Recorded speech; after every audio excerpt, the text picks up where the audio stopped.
Buenos días con todos. Bueno, esta es la última clase sobre la reconstrucción del patrimonio en Latinoamérica.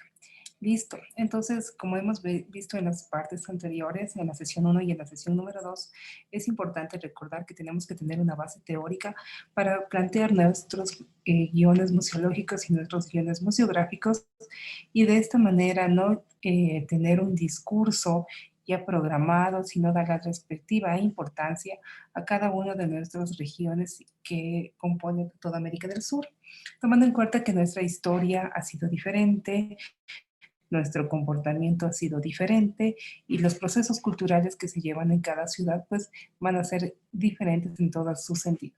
Entonces, en esta clase lo que vamos a hacer es todos los temas anteriores, los conceptos de patrimonio, como el tema de ciudades patrimoniales, el objeto cultural, los actores que conforman y nuestra historia conforman todo este tejido, un social, un tejido cultural además de esto, y todo este ciclo de cada uno de los actores que conforman este gran mundo del arte y de la cultura, y esta parte muy importante que está para nosotros es la identidad y la memoria que ha sido tan avasallada por varios por varios elementos y por mucho tiempo. Entonces, en el afán de reconstruir y de retomar cada uno de ellos, lo que vamos a hacer ahora es, en un principio, repasar todas las partes teóricas de la sesión número 1 y la sesión número 2 y vamos a hablar sobre lo que es, sobre todo, el patrimonio tangible a través de un ejemplo, y la segunda vamos a abordar sobre el patrimonio intangible. Y por último, pues cerraremos todas nuestras sesiones con un breve repaso sobre la arquitectura también. Pero esto es muy leve porque porque nos vamos a tratar de llevar todos los conocimientos que hemos aprendido. Listo. En este momento, pues voy a comenzar a compartir la pantalla. Un momento, por favor.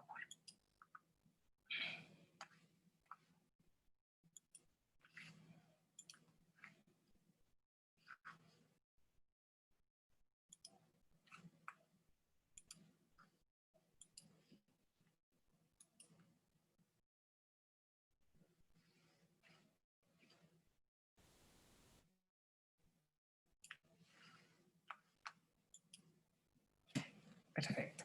Listo. Bueno, entonces vamos a continuar con nuestra módulo sobre la reconstrucción del patrimonio latinoamericano.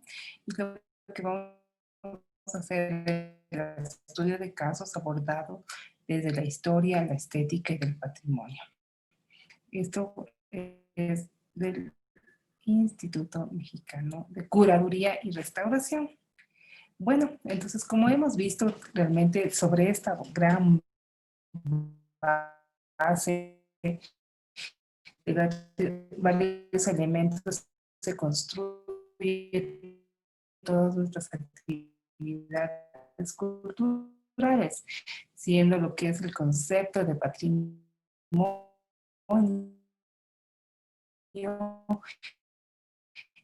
nuestro primer eje, que está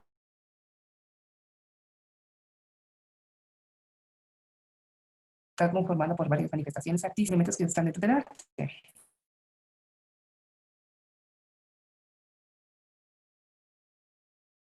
El arte como tal, justamente de la parte estética y de la parte ellos conforman a través de algunos lineamientos el llegar hacia la educación. ¿Por qué es importante la educación? Justamente por el siguiente elemento que encontramos dentro de nuestro círculo, que es el abordar y el crear este sentimiento de identidad, de apropiación. ¿Por qué ellos y demás? Porque están resguardando, conservando.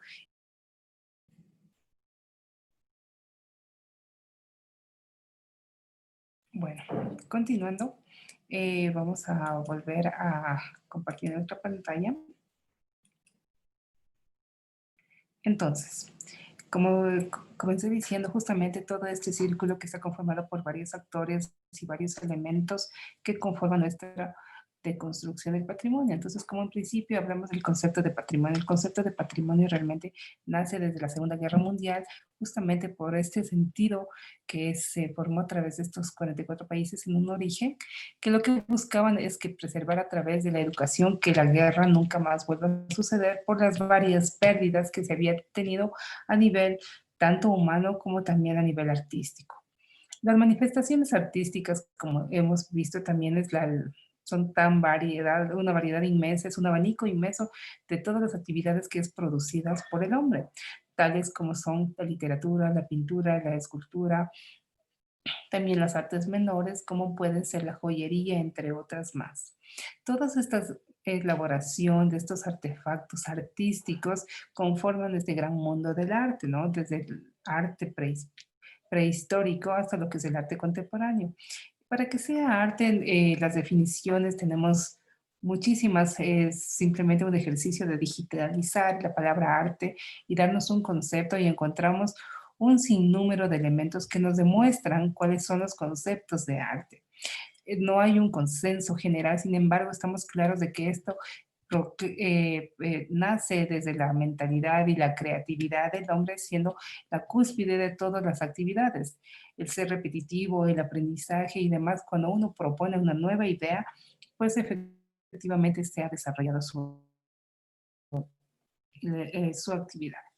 La cultura, justamente hemos elaborado todos este bagaje de las manifestaciones artísticas y también el arte, conforman toda la cultura, ¿no? La cultura nosotros hacemos desde que estamos en la casa hasta lo que estamos caminando cuando participamos en alguna fiesta o cuando estamos elaborando alguna obra de arte o la estamos conservando, la estamos restaurando o visitando dentro de un museo. Todos estos elementos que he enumerado, patrimonio, manifestación artística, el arte y la cultura, se sientan sobre dos bases importantes que es la parte estética y la parte histórica. Como comencé diciendo, que por definición ha sido el patrimonio, nació desde finales de la Segunda Guerra Mundial, y a través de lo que es todas la ICOM en un principio y la UNESCO de acción sea la forma de prever todas las atrocidades mundial. De esa manera asegurar para que las nuevas generaciones no existan estas agresiones a nivel tanto humanos como a niveles físicos. Ustedes saben que después de la Primera y la Segunda Guerra Mundial, Europa y Estados Unidos también, ¿no? Finalmente, todos estos elementos que hemos sido una sumatoria de actores y de áreas y de partes y de conjuntos, porque no solamente es un arte, no solamente es una manifestación artística o no es la cultura, son muchas culturas que están alrededor del hombre, conforman lo que es una identidad. ¿Qué es una identidad? Es aquello que nos hace únicos, especiales, diferentes, ¿no? Por eso cuando nosotros nos identificamos, justamente lo que hacemos es una descripción de cómo somos, de dónde venimos, cuándo nacimos, quiénes son nuestros padres, cuál es nuestra formación académica, cuáles son nuestros intereses y dónde vamos o nuestras perspectivas. Inclusive la identidad estamos hablando de un rescate de la memoria, de dónde somos y a uno que se dice, ¿no? Pues que la sociedad que ha olvidado su historia está condenada a repetirla una y otra vez. Con este gran círculo que lo elaboré yo, posiblemente es que uno de los elementos principales que para nosotros nos ha conformado lo que es el arte y todas nuestras actividades, tanto museológicas como aquellas de conservación, que nos compete como personas que estamos eh, per- per- preservando y precautelando todas las actividades de nuestro patrimonio. Como siguiente, como siguiente diapositiva, tenemos cómo es la deconstrucción histórica, ¿no? Justamente al revisar los textos de Enrique Dussel, como les plantea a través de un plano de todo de un mapamundi, exactamente, de cómo se ha contado la historia, cómo se encuentra el revés de de nuestro mapa mundi, que deberíamos estar los de abajo hacia arriba y los de arriba hacia abajo, y inclusive las esferas planetarias, cómo se los describe, ¿no? Es muy importante recalcar que la historia como tal comienza con el soporte, ¿no? Y es ¿por qué no el soporte? Porque en el soporte, a través de que nosotros escribimos y dejamos una evidencia de cómo ha sido nuestra historia, cómo la estamos llevando y hacia dónde la estamos construyendo. Cuando tenemos nuestro soporte, este registro, las generaciones posteriores simplemente, pues no simplemente, tienen que leerlas, recapitularlas, reinterpretarlas, revisarlas, inclusive, ¿no? Sin embargo, tenemos la, la la gran reto, o el gran reto para toda América Latina, que nosotros no necesariamente teníamos un registro sobre papel. Entonces, al no tener un registro sobre papel, significa que todas nuestras actividades como historia tienen que ser diferentes. Entonces, ¿cuáles son nuestros registros? Nuestro registro, similar al papel, pasaría a ser la arcilla y los textiles. Estoy hablando desde las épocas prehispánicas, ¿no? En general, todas las culturas que van desde México hasta el sur de la Patagonia y etcétera. Entonces, y el Caribe también.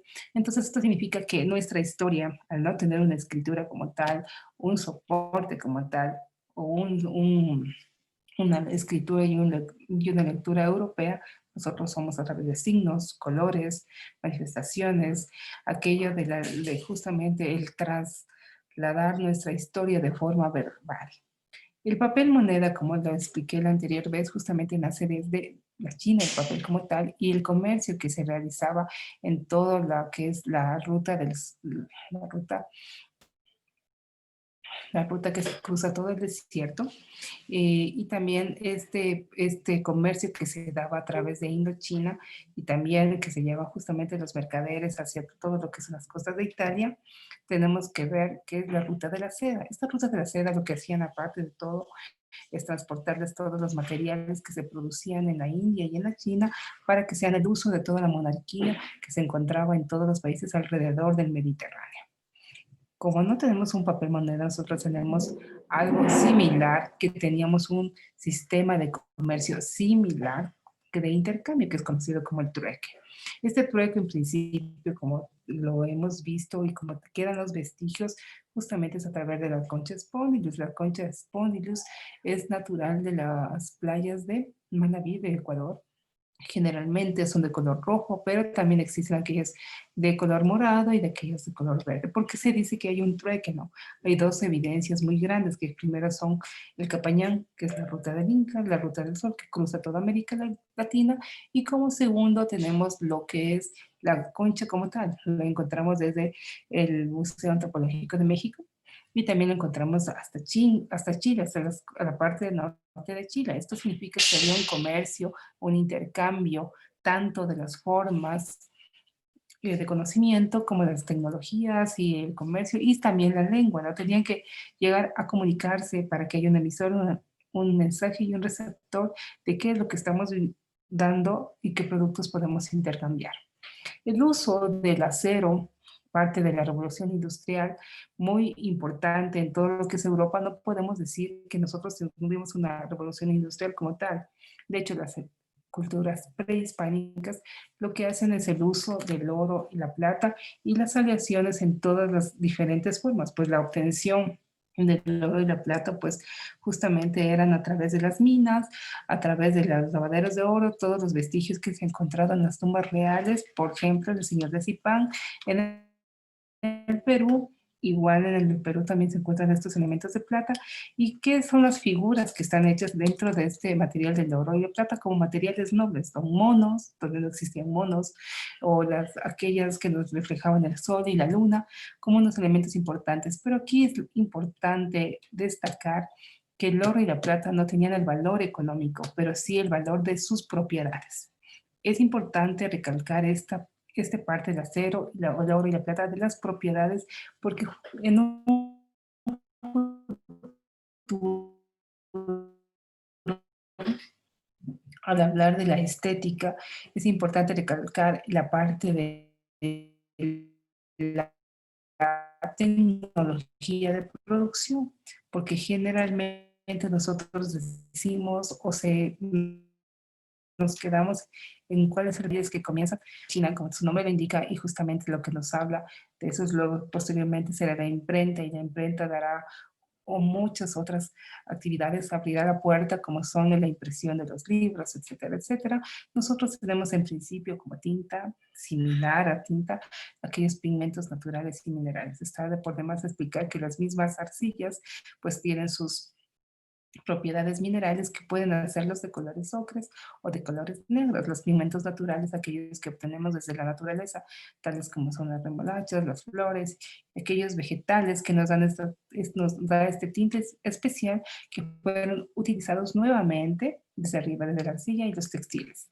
En conclusión, lo que podemos decir que nuestra historia está hecha desde los cimientos de arcilla y textil, que posteriormente han sido cambiados y reinterpretados y reutilizados. Si bien es cierto, yo hablé de una parte importante sobre los museos, ¿no? Y justamente el Consejo Internacional de Museos, la ICOM como tal, vemos cómo ha nacido y cómo se ha desarrollado en sus diferentes aspectos desde Europa, ¿ya? Y justamente más o menos en los 70, justamente se abre la ICOM hacia Latinoamérica. Pero ¿qué pasó antes de los 70, no? Tenemos que hubo todo un proceso de colonización, un proceso de repúblicas, un proceso de independencia. El proceso de independencia lo que nos está marcando es justamente este sentido de pertenencia de los criollos hacia sus propias tierras. Entonces, en principio, como lo dice la lámina, pues el origen puede ser prehispánicos y coloniales, ¿no? Vamos sobre todo desde la época de la independencia. Efectivamente, los criollos fueron aquellos que lucharon por la independencia colonias, de las colonias españolas, como su nombre indica, el liberarse de España. Y a la vez, todas estas emigración que llegó en la misma época colonial hizo un sentimiento y un discurso de cohesión. Por lo tanto, posteriormente nacen estos museos nacionales, ¿no? Entonces tenemos un lapso que efectivamente no se habla mucho de lo que es patrimonio como tal, hubo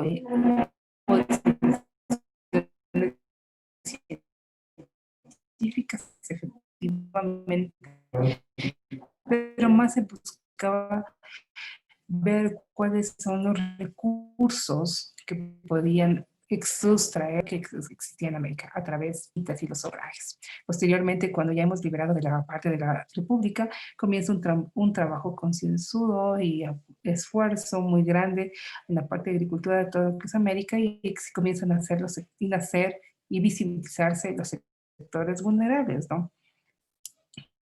Que efectivamente fueron totalmente olvidados y por todas las leyes y por todas las existencias, las políticas que existían en tal manera. Estos sectores vulnerables, por ejemplo, los indígenas, las poblaciones que se encuentran dentro de la Amazonía, por ejemplo, aquellos que quieren recuperar sus saberes ancestrales, entre otras cosas, las fiestas como demás, también los sectores vulnerables hasta la actualidad, pues la mujer como tal en uno de los ejes principales, entre otros más temas. Y los museos comienzan a nacerse a través de estas iniciativas de un grupo, porque las emigraciones comienzan a ser más constantes y siendo una voz de la comunidad. Por lo tanto, el museo ahora se plantea como una puerta abierta hacia estos sectores vulnerables. Por lo tanto, la parte de la convivencia, la colectivo, la comunidad como tal, va a ser la base que van a sustentar desde el siglo XX hasta el futuro, porque todos estos discursos cronológicos que se encontramos dentro de los museos nacionales, eh, considero yo que no solo representan a todos, pero tenemos una historia en común y nos estamos saltando un periodo muy importante, ¿no? Entonces son temas que no se han abordado, son objetos que no se visibilizan y ahora hay que replantearlos y sugiero que justamente en afán todo este tema de Latinoamérica es el reconstruir y otra vez con un sentido y una objetividad más desde una mirada del sur, ¿no? Efectivamente, aceptando todo aquello lo que la historia nos ha pasado. Bueno, en la segunda sesión justamente hablamos de la estética de la liberación de Enrique Dussel. Para eso tenemos que mencionar que tiene dos bases principales para hablar de esta nueva estética, que son Hegel en principio, y la segunda que es Urbina. Entonces, él nos habla, Enrique Dussel, justamente porque es una estética de la liberación, porque nos libera de todos los cánones preestablecidos desde Europa. Entonces, esta intención de la aistesis al mundo estético y este ser de la estética.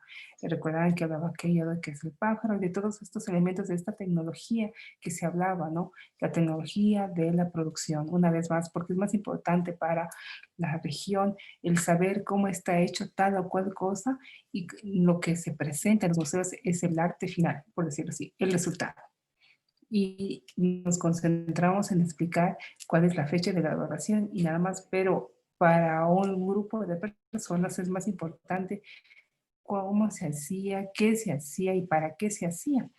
Pues de hecho las fichas individuales simplemente nos dan estos datos tan exactos, ¿no? Hablamos de esta pluralidad analógica de la éxtasis y por ello los campos estéticos que se encuentran en relación, la poesis con la obra de arte, la mutua determinación de los campos estéticos y los campos prácticos, que justamente es lo que vamos a ver en esta clase, y el esteticidio, ¿no? Justamente este suicidio estético, que es algo que creo que nos conmueve más al decir que nuestros cánones que nos han criado desde niños por mucho tiempo han sido cánones muy europeos y de hecho muy helenísticos, como tal como Enrique Dussel lo nombra, ¿no?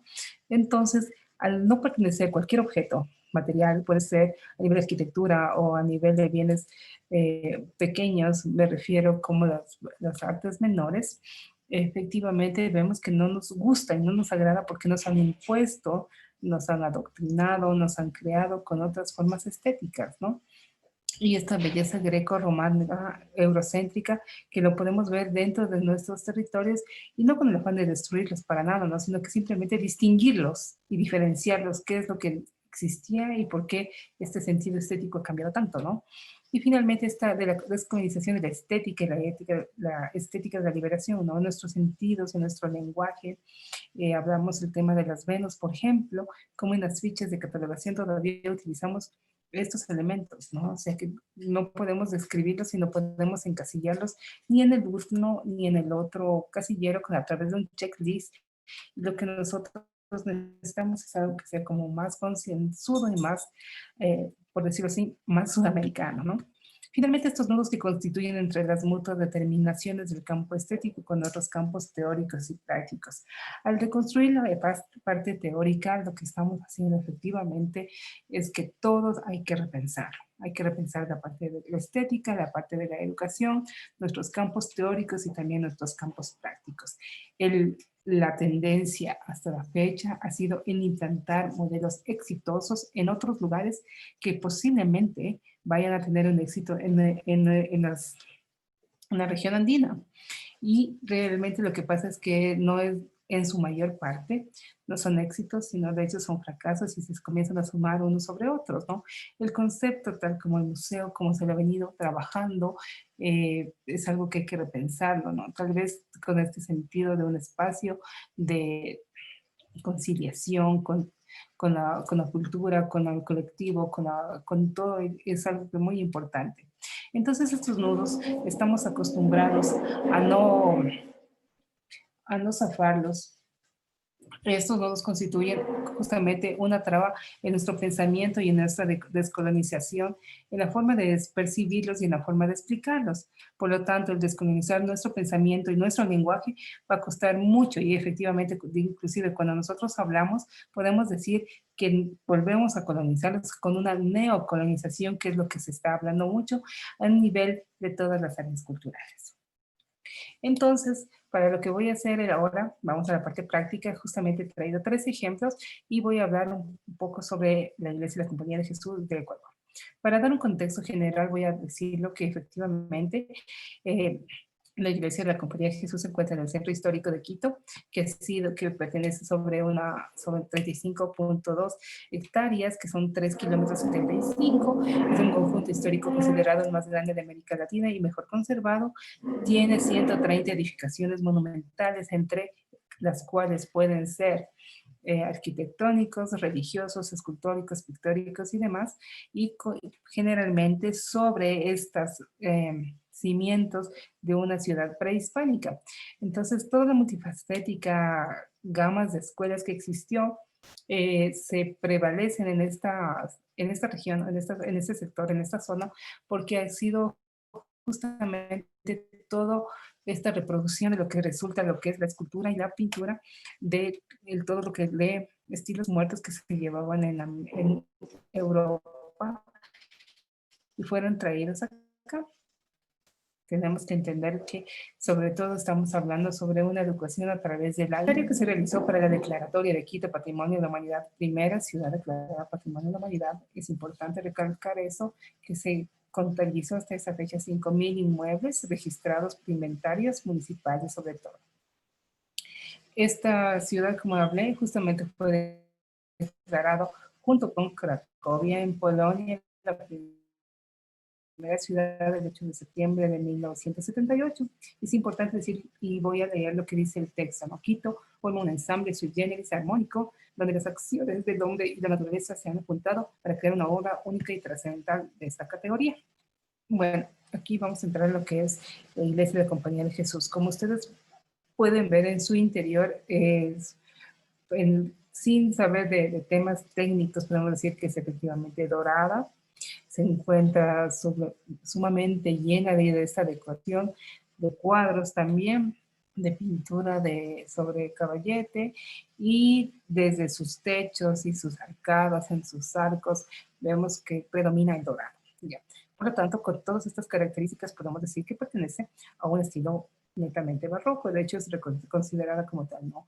Que es la mayor representación del barroco, del horror vacui. Efectivamente lo vemos, y nos traslada todo este particular escenario dorado paradisíaco, podemos decirlo así. Mientras tanto, nos encontramos los feligreses en la parte de abajo. Como vemos, no existe un corte como tal entre qué es toda la decoración interior de la arquitectura a nivel de dónde empieza o dónde termina un retablo, por decirlo así, los retablos menores, porque todo es una continuación, la multiplicación de las formas cuando se encuentran a través de la luz o las velas que se las utilizaba, y también tenemos el uso excesivo de todos estos arcillos y demás. Voy a comenzar hablando. La primera parte de que hablaba de ustedes justamente de la tecnología de la producción. Como expliqué, la Iglesia de la Compañía se encuentra totalmente dorada. Se encuentra totalmente dorada a través de la técnica y procedimiento del dorado. El dorado consiste en utilizar el pan de oro justamente en una base de madera.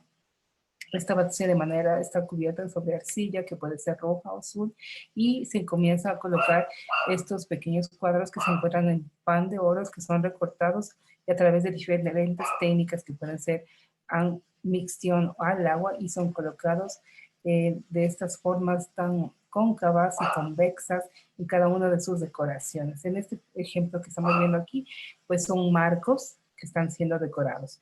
Por lo tanto, en principio podemos concluir que toda la iglesia en principio tiene un alma de madera que ha sido a través de la técnica y procedimiento del dorado.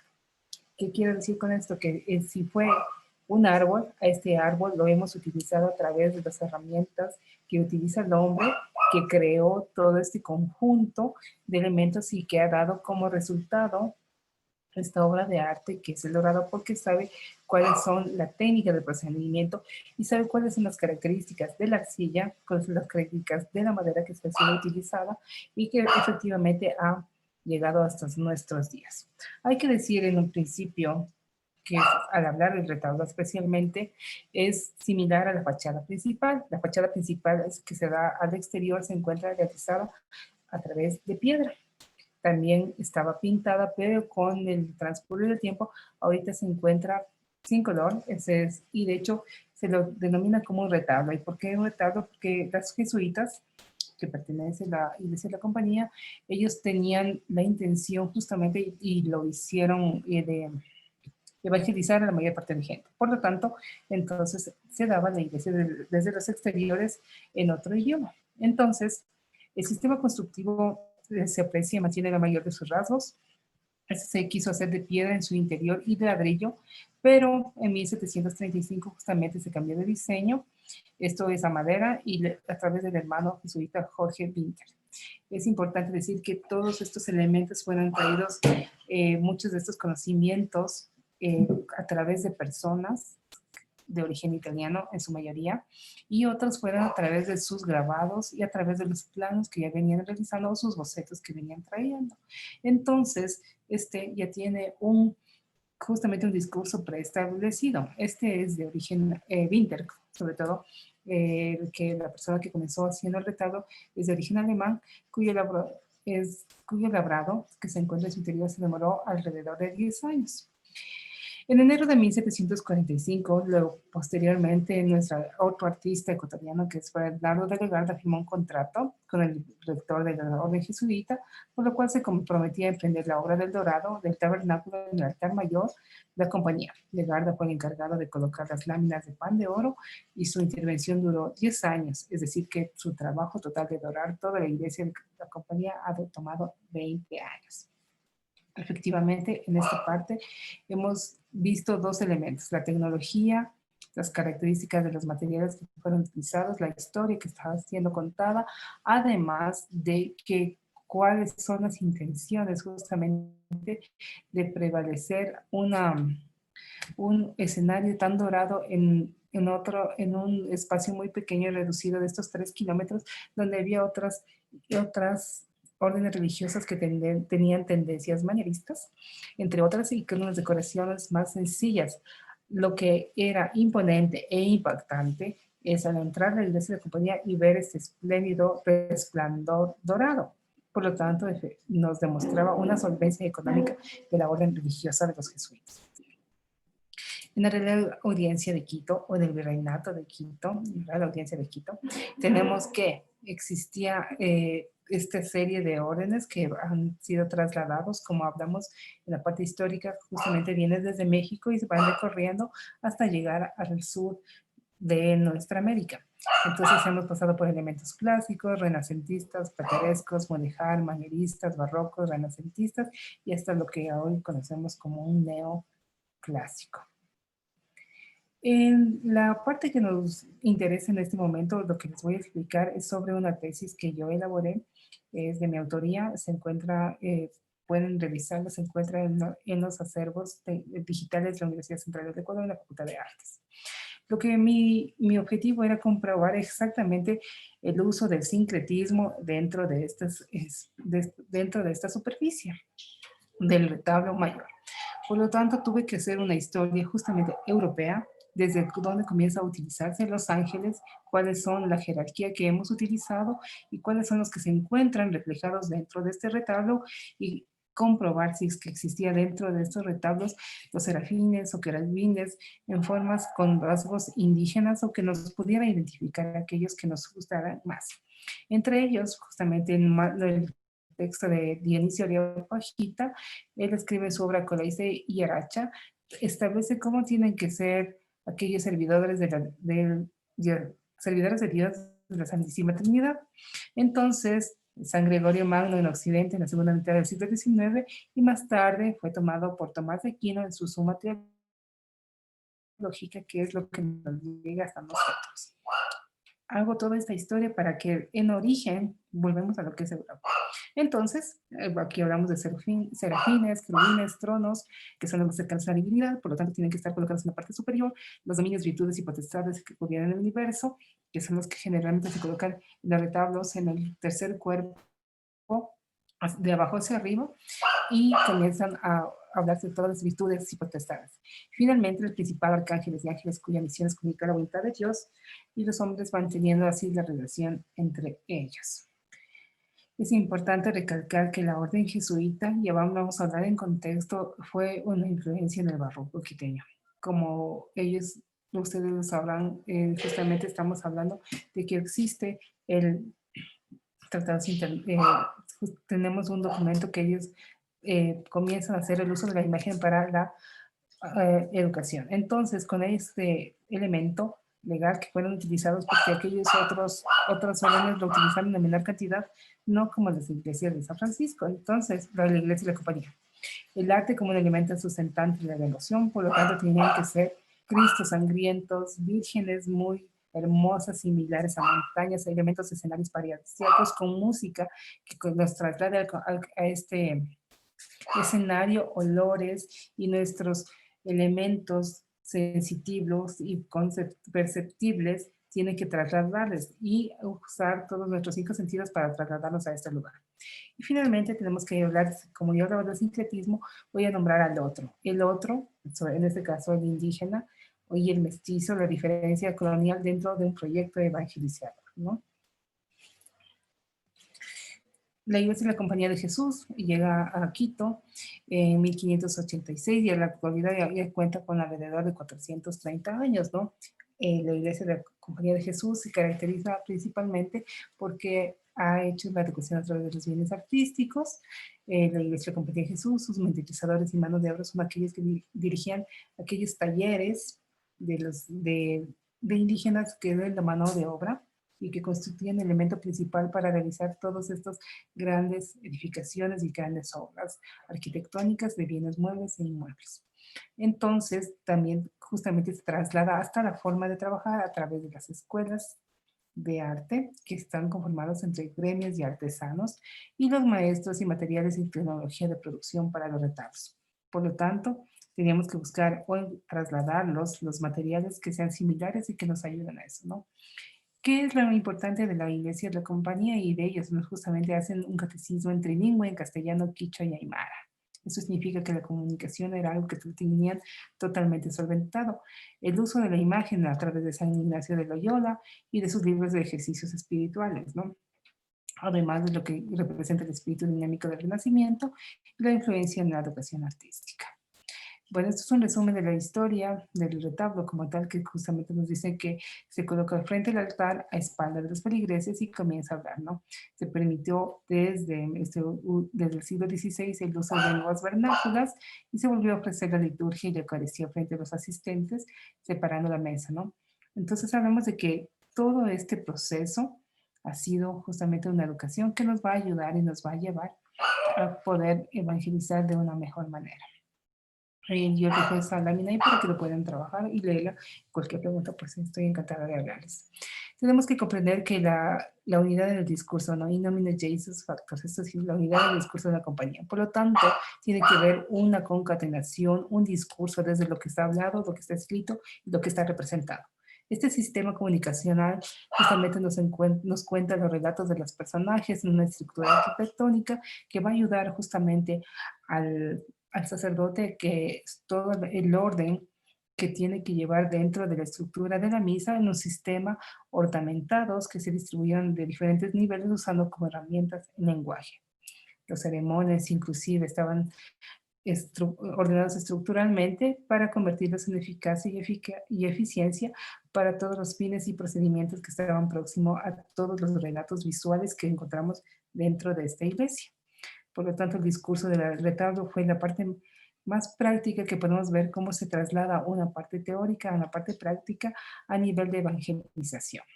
Entonces se construye una prédica, una trama social y como herramientas prácticamente históricas, y estas imágenes conformaban una devoción, ¿no?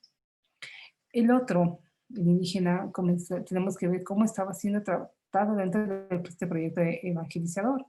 Tenemos que ver que la conquista de América vaticina y establece nuestra identidad hacia nuestra relación con el otro, y el triunfo de la conquista debe tener los siguientes motivos. El arte comienza a ser adaptado, luego la superioridad de comunicación y los elementos, el amor, la conquista, y sobre el otro, por lo tanto, había que asimilar a los nativos.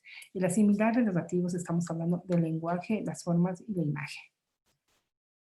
Bueno, y esto es, en conclusión, justamente lo que estoy haciendo aquí es el levantamiento del retablo que lo hice.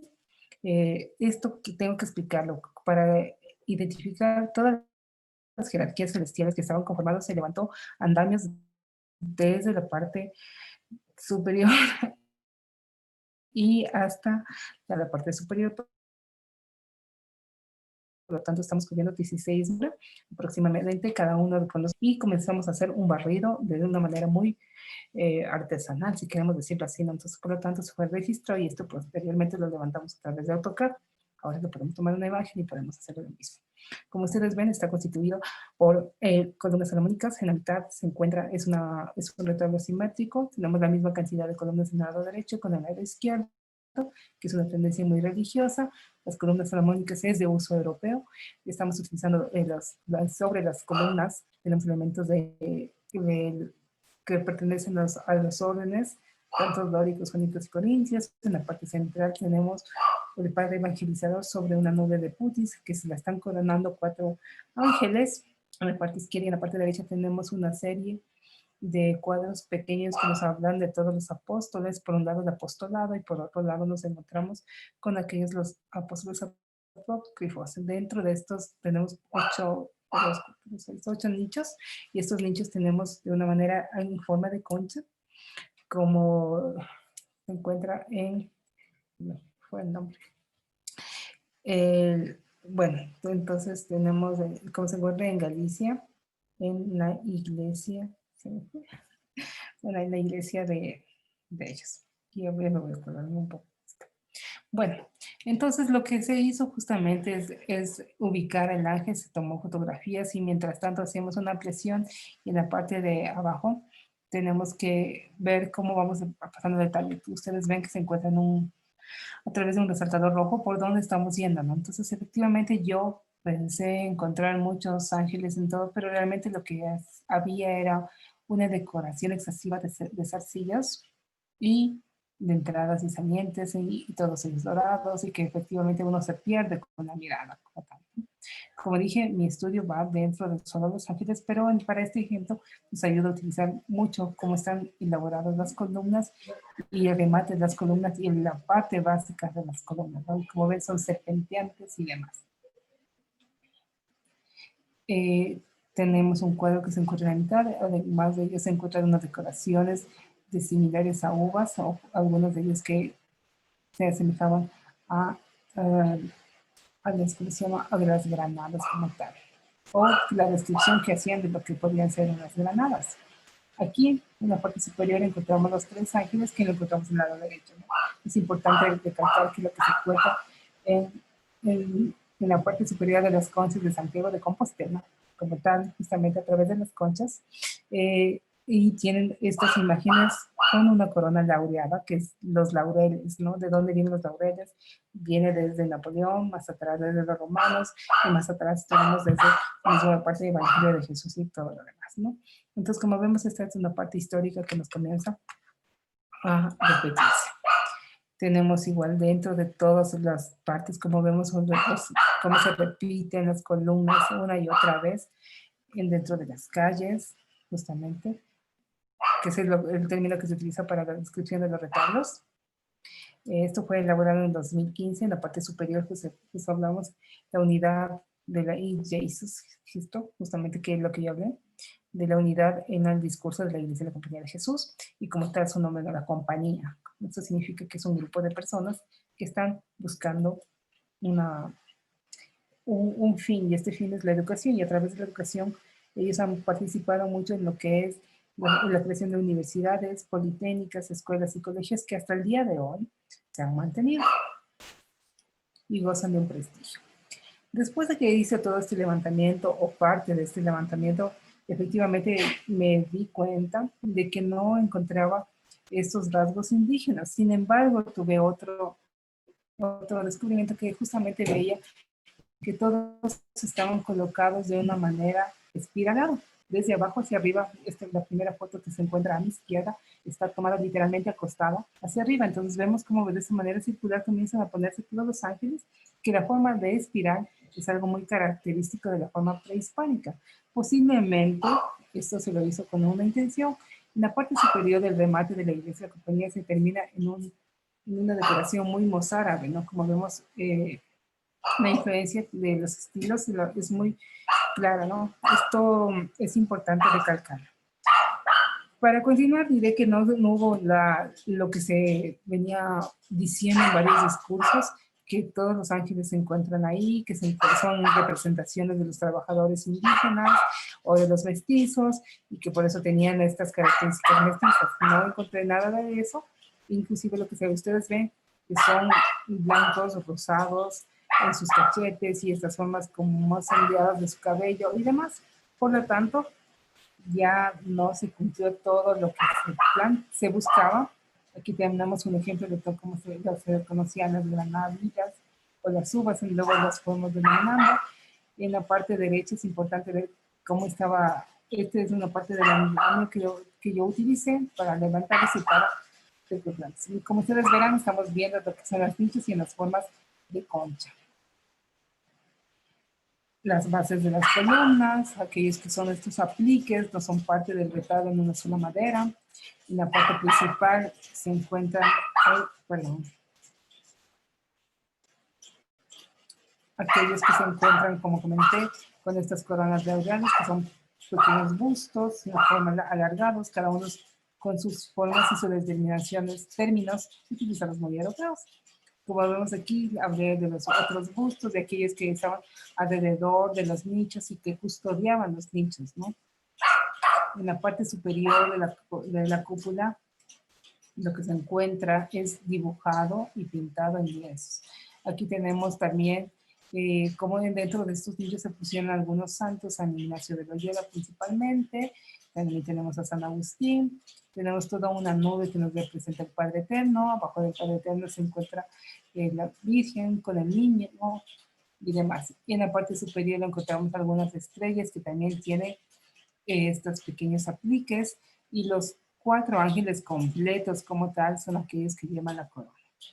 Bueno, terminando, ustedes ven esta parte desde abajo hacia arriba, vemos que todo este discurso pues es un discurso muy europeo, efectivamente no existe ningún aporte, pero sin embargo, de hecho yo conté, existen 4 arcángeles, 32 querubines, 2 custodios o guardianes, y efectivamente no encontré el sincretismo físicamente. Sin embargo, lo que sí pasaba es que al entrar los solsticios, que fue en el momento que yo coloqué esto en el solsticio y equinoccio, la iluminación del sol entraba e iluminaba cada uno de estos elementos, desde la parte principal que se encuentra el retablo, y este mismo sol iba haciendo el recorrido hacia lo que se encuentra el Padre Eterno, entrando desde la puerta principal. Entonces, la conclusión es que la dirección arquitectónica, cómo estaba compuesta, las ventanales, inclusive, reflejaban la luz directamente cada uno de los nichos principales de cada uno de los retablos. Mientras unos, mi conclusión es que mientras unos estaban viendo efectivamente las imágenes religiosas, los otros estaban viendo el recorrido del sol al mismo tiempo. Esto significa que en un mismo lugar estamos viendo 2 discursos diferentes, por más que haya sido una imposición el segundo discurso. Fue una tecnología de producción, como lo ha indicado usted. Finalmente, esta estructura de la vida de los pueblos, efectivamente es una creatividad humana, ha sido un producto de la imaginación, y es a través de la palabra los jesuitas se dedicaron a evangelizar de una manera más importante en todo lo que es América, y que a su haber con una mayor cantidad de feligreses, de tal forma que todos los retablos pequeños que se encuentran en las calles laterales fueron donados por todos los gremios y artesanos, ¿no? Y finalmente para nosotros, sobre todo América Latina, la importancia del dorado en el barroco. Como segundo ejemplo, voy a hablar sobre la fiesta de los negros y blancos, ¿no? De hecho, justamente se llama la fiesta de los inocentes, es en enero que se la celebra. Del patrimonio intangible vamos a hablar. Entonces, el carnaval de negros y blancos, lo que estamos hablando es justamente es una fiesta que se lleva, como su nombre le indica, en principio de blancos y negros. Sin embargo, es hecho en Colombia, se le estaba celebrando solamente en la parte de Pasto, y ahora se la repite en toda lo que es la región. Esta región ahora se encuentra muy invadida, por decirlo así, de estos colores fosforescentes que los vamos a ver posteriormente, ¿no? Entonces, como tal, existe una fiesta, que aquí hay un mito, un rito, una fiesta, un vestuario, música y demás, que con el tiempo se ha ido transformando y han utilizado estos colores más fosforescentes, por decirlo así, y que nos comienzan a ser casi escenarios que nos muy llamativos para el turismo. A través de comparsas existe una música importante, es parte de toda esta fiesta, y se elige una reina. A partir de esta reina existen varias categorías, como son aquellas categorías de los colectivos, como vemos en su parte izquierda, aquellos que manejan los grupos grandes y a través de coreografías y de temas, de temáticas importantes que me están elaborando. Y en la parte de abajo hay un concurso de carrozas también y los niños participan dentro de estos, de esta fiesta, ¿no? Como ustedes ven, realmente el color es una explosión de color y sobre todo aquellos colores fosforescentes, ¿no? Sin embargo, en un principio como tal, las fotos que se fueron tomadas a través de 1954 y en 1970, lo que vemos, bueno, aparte de que sean unas fotos un poco con color y filtro sepia, vemos que son más sencillas realmente. Entonces sí existe una parte central, existe una terraza como más artesanal, podemos decir, un poco más, menos elaborada. Esa es la parte. Y hay una gran cantidad de gente que está participando a su alrededor o que asiste a esta fiesta, ¿no? Mientras más sencilla la fiesta, pues habría una mayor cohesión de todo lo que la gente participativa. Entonces, esto ahora, como ven, este es un catálogo del 2020 que se lo planteó para este año, pero debido a las circunstancias no se lo ha llevado, pero comienza a haber un desacuerdo entre los departamentos de Pasto y sus vecinos, porque justamente a través del color comienzan a crear escenarios que no necesariamente son naturales y endógenos del lugar, sino efectivamente lo que nos está representando son otras fiestas tal vez de otro lugar.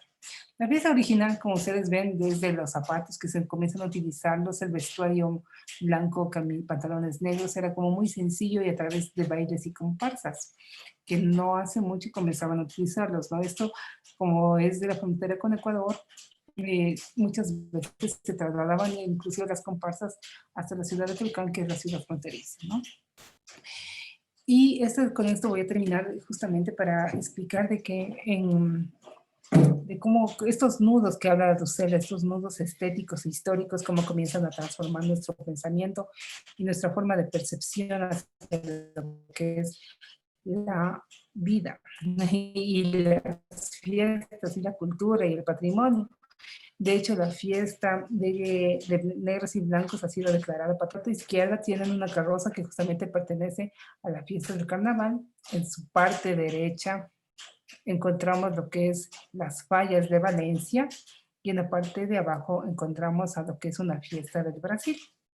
Entonces, si nosotros decimos, o en teoría se explica, que tendría que ser algo muy sui generis, muy original, vemos que esto se ha transformado en algo homogéneo, con un interés más turístico, y de hecho me comentaban que lo que están haciendo ahora es capacitar a los artesanos para que hagan de esta manera, de esta forma, las carrozas.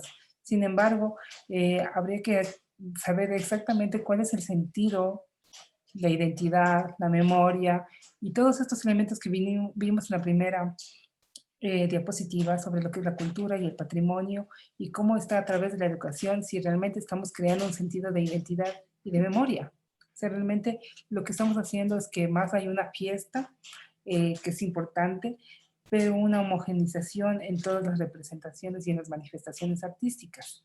Tanto así que muchas veces los artistas que hacen las mismas obras se trasladan en las mismas ciudades y van llevando todo su colectivo. Entonces, estos nudos que nos habla Dussel es justamente como tenemos que replantearnos, ¿no? Y muchas veces estos se pertenecen o son afianzados por los intereses y las voluntades políticas que se encuentran de turno.